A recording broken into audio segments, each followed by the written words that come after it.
When Noah pushed open the door of the ark and stepped down onto the softened earth, he believed the worst was behind him. The water had taken everything: the men and the women, the cities and the herds, and most of all the giants whose footsteps had once made the ground tremble. He had watched their bodies rise on the surface of the sea and float for days, and he had watched the same bodies sink as the water grew quieter, as if the deep itself was hungry for them. By the time the dove brought back the olive leaf, by the time his feet touched soil again, every great body that had ruled the earth before the rain was gone.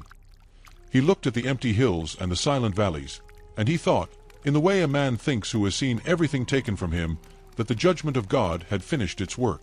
The waters had erased the giants from the surface of the world. But Enoch, the seventh from Adam, who had walked with God 300 years and was no more because God took him, had been shown a secret that Noah did not yet understand. Enoch had seen what was underneath the bodies. He had seen what the water could touch and what the water could never touch. He had seen that the giants were built of two things, and only one of those things was made of flesh. The flesh, yes, drowned. The flesh sank into the silt and was eaten by the slow, quiet animals of the deep. But there had been another part inside the giants, and that other part had no skin, no bone, no weight. It could not be drowned. It could only be unhoused. Something of the giants had not gone down with the water.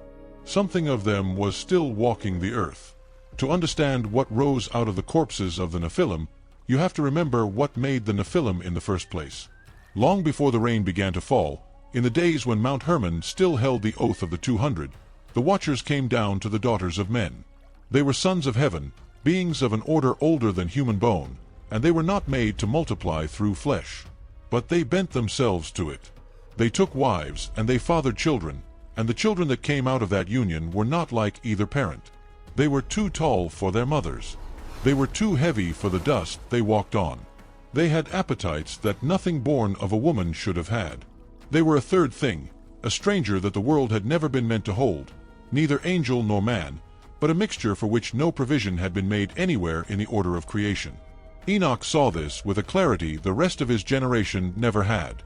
He saw that the watchers were spirit beings who had stooped into bodies. He saw that the Nephilim were the reverse. They were beings whose bodies were of dust, but whose breath had come from somewhere the dust could not reach. A human is born from two humans, and the soul that God grants to such a child has a home prepared for it after death. An angel is a being of fire and word, with no body to lose and no place among the dwellings of the dead. But the Nephilim were a hybrid that no ordinance of heaven had invited. Their flesh was mortal. Their inner being was not. And when their flesh was destroyed, their inner being had nowhere it was permitted to go. This was the secret that the flood did not solve. The flood was a cleansing of the surface. The flood was the unmaking of all the wickedness that had grown thick upon the world.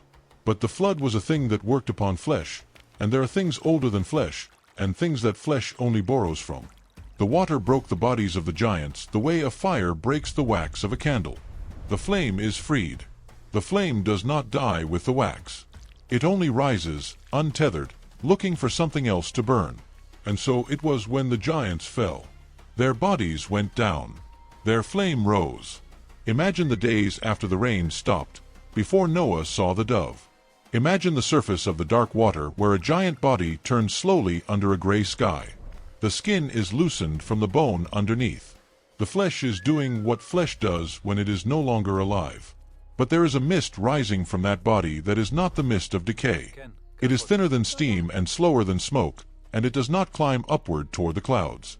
It hovers low, just above the water, as if it is waiting, as if it is confused, as if it does not yet know that the house it had grown inside has stopped being a house.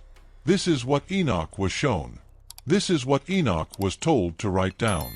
The first generations of the spirits of the giants were born on the surface of the receding flood, in numbers no record could hold, in a silence that nothing has yet broken. And when the water finally went, when Noah came down out of the ark and walked between the ridges of mud and broken stone, those spirits were already on the land before him. He did not see them with his eyes. No man sees them with his eyes, and that has been the mercy. But the cattle saw them. The cattle that came down out of the ark refused to graze in certain valleys. They huddled, and they shook, and they would not go forward, and Noah did not yet understand why. The dogs barked at the empty corners of ruined buildings. The birds avoided certain trees that had survived the rain. Not other trees. Those trees. And a man with eyes only for the visible could not tell why those trees were unclean now in a way they had not been before. The spirits had begun to attach themselves. They had begun to find places. There came a night, not long after the family of Noah had begun to spread their tents across the new earth, when Noah himself sat alone outside his own tent and saw what no man should be made to see without preparation. A tall shape stood on the slope opposite his own, taller than any tree, translucent against the rising moon. Its hollow amber eyes turned toward the smoke of his cook fire and did not blink. Noah did not cry out. He had walked with God too long to cry out at unseen things. He bowed his head and asked, in the silence of his own heart, what manner of being was now permitted to walk where the giants had been removed. And the answer that came to him was not a voice but an understanding, the same understanding that had been given to Enoch in his vision before the world had yet needed it. They are the spirits of those who came out of the bodies of the flesh. They are what the water could not finish. They are the part of the judgment that has been held back for another day. Noah did not sleep that night, and from that night onward he taught his sons the words that drive such beings away from a tent, and he taught them to teach their sons, so that the knowledge would be passed down the long line of the families of the earth even when the names of the spirits were forgotten. Enoch, in his vision, was carried up before the throne of the Great One, and there he was shown the truth about what the spirits of the Nephilim would become. The Lord did not speak softly about them. The Lord said that because they had come out of bodies, out of human bodies, out of flesh that had been born of women, their home was not in the heavens above, and not in the deep where the angels of judgment would be confined, but on the earth itself. They were to be called evil spirits upon the earth, and the earth was to be their dwelling. They would afflict and they would oppress. They would corrupt and they would lay waste. They would not eat food, because they had no mouths for eating, but they would still hunger. They would not drink water, because they had no throats, but they would still thirst. They would rise up against the children of men and against the women, because from women is where they had come. And no judgment would touch them until the great day, the day of the consummation, the day when all the powers that had bent the world out of shape would be answered for at once. This was the word that Enoch carried back from his vision. This was the word he wrote down for the generations that would not believe him. The watchers were bound. The Nephilim were drowned. But the spirits of the Nephilim were loose upon the earth, and the earth would not be free of them until the world itself was made new. But ask yourself something, before this telling continues. If the giants were drowned, if their fathers were chained in places beneath the mountains, if all of that judgment had really been finished, why does every ancient nation, in every corner of the earth, still remember nights when something walked through their villages that should not have been there? Why do the oldest tablets of Sumer warn of the Utaku, the spirits whose hands are like the hands of a great man, but whose feet do not press the dust? Why do the Akkadians beg their gods to drive back the Galu, the Snatchers, the ones whose shape is larger than a man, but whose body cannot be cut? Why does the Hebrew tongue keep on its lips the Rephaim, a word for the dead, a word that points backward to those who had once been giants, a word that is whispered for the spirits that still hover over old battlefields and old high places? Why, in every language that does not know the other languages, does the same kind of being keep appearing, too tall to be a ghost, too aware to be a memory, too patient to be a thing that had ever truly died? The watchers were the fathers. The watchers are deep, and they are bound, and the angels who carry their judgment have not loosed them. But the watchers are not what walks through your house at night. The watchers are not what stands at the end of a hospital corridor when a fever climbs higher than it should. The watchers are not what waits in the corners of an old place that no one has prayed in for a long time. The watchers are below. Their children are above. And their children are hungry. That hunger is the part Enoch wrote down most carefully, because Enoch knew that a man who hears the word spirit will think of something distant and clean. The spirits of the Nephilim are not distant. They are not clean. They are not far away in some other realm. They remember having bodies. They remember the weight of a body, the warmth of a body, the way a body tastes the air and feels the cold and lies down in a bed and shudders when a hand touches it. They had bodies for as long as their father's mistake permitted them, and then their bodies were taken from them in a flood that drowned every limb. And the hunger that came out of that loss is not the hunger of someone who has never eaten. It is the hunger of someone who once ate and was full, and is now starving, who knows what the satisfaction was and cannot have it back. That is the hunger of the spirits of the giants. That is why they wander. That is why they press against the edges of what we call our skin. They are felt most when bodies are weakest. They press closest at the hour of fever, when a man does not know if he is dreaming or waking and the line between the two has thinned to almost nothing. They cluster around the hour of childbirth, when the door between worlds is briefly held open by the work of bringing a new soul into the body that waits for it. They lean in at the hour of dying, hoping for a body to be vacated and forgotten and left unattended for a moment. They are not subtle in these hours, because they have learned that mercy is busy elsewhere and that those who keep watch may be tired. This is why the old peoples kept lamps burning around the sick. This is why the old peoples whispered the names of God over the cradle and over the threshold and over the bed. They were not superstitious. They had memories that we have forgotten how to keep. After the flood, in the generations of Shem and Ham and Japheth, the families of men began to multiply again, and the spirits began to find them. The first stories that did not enter the holy books still entered the memory of the peoples. A child in a tent who would not stop screaming in the dark, who pointed at nothing, whose body was too small to hold whatever was reaching for it. A traveler who passed a high mountain alone and came back changed, and spoke with two voices for the rest of his days. A woman who began to know things she had never been told, things about strangers, things about the dead, things she could not have known without having stood in the unseen. A man who walked into a ruin that had been the high city of a giant before the water, and walked out of it with a shadow that did not match his step. These were the first encounters. These were what the orphans of the flood did with their first centuries. They learned. They learned slowly, the way old things learn, the way patient things learn. They learned that there were places that would receive them. High places, dark places, watery places, places where blood had been spilled and not covered. They learned that a body of stone could not hold a spirit the way a body of flesh could, but that a body of stone could at least be near.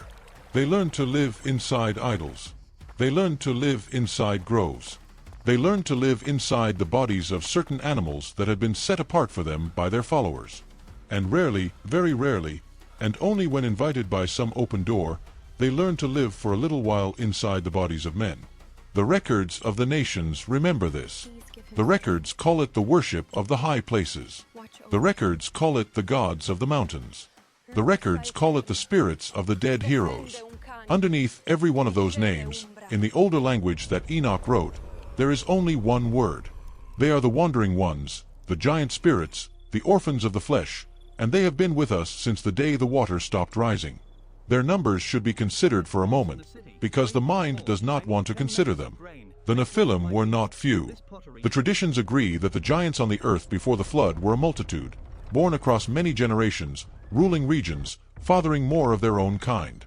When the flood came, every body of every giant fell. Every body. And out of every one of those bodies, a spirit was unhoused. The number cannot be small. The number cannot be guessed. The number is enough that there has never been a generation of men, anywhere on the earth, that was not surrounded by them.